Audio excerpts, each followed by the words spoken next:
one thing, talking topics like this, every topic we've spoken about so far, it's quite divisive. And even this morning, I sent Delby a message, and we put up a clip about us talking about Australia Day. Two sides of the conversation, like both sort of agreeing and disagreeing, but having a really cool little conversation about it. And unity was the caption. It was Unity. like, surely the most important thing is coming together.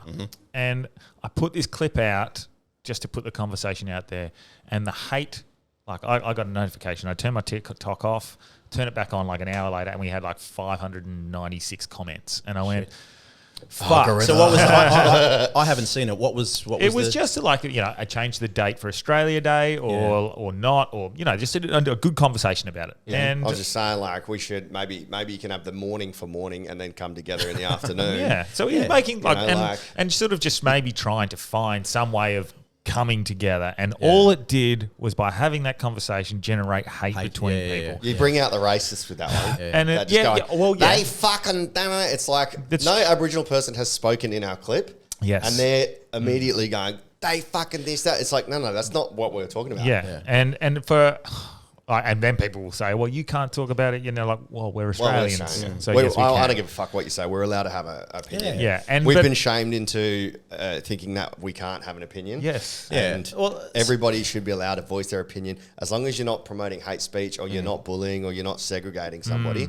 So and that's the big thing I was getting at, was like, I really want to have these conversations to bring people together and create education and use this platform that's actually getting bigger and bigger for a thing of good.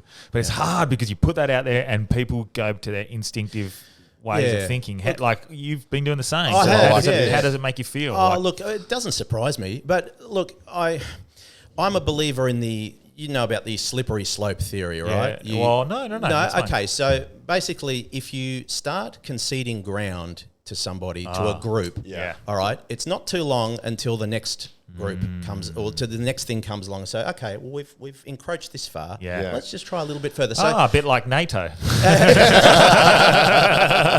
Very much so. So a couple of examples. So like with the Australia Day. So, okay, all right, you change the date. So that's step one.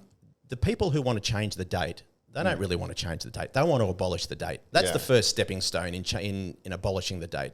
They see us as colonisers, stolen land, etc. That's not going to change. What would actually change?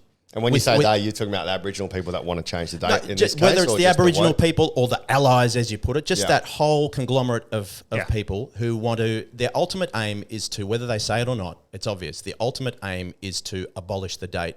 And once you change the date, it'll go on to a different date for a few years, and then it'll... Same with the LGBT. LGBT used to only be LGB, right? The T came into it. Yeah. They fucked everything. Yeah, they fucked everything, and now it's the plus. Yeah. What the fuck is the plus? That's just good grades. And so this is what I mean, the slippery slope. It's gone from, bake our cake for the gay wedding to...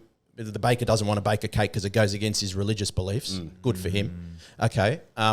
To respect our pronouns and to allow this bloke with a beard and a moustache wearing a dress into a woman's bathroom.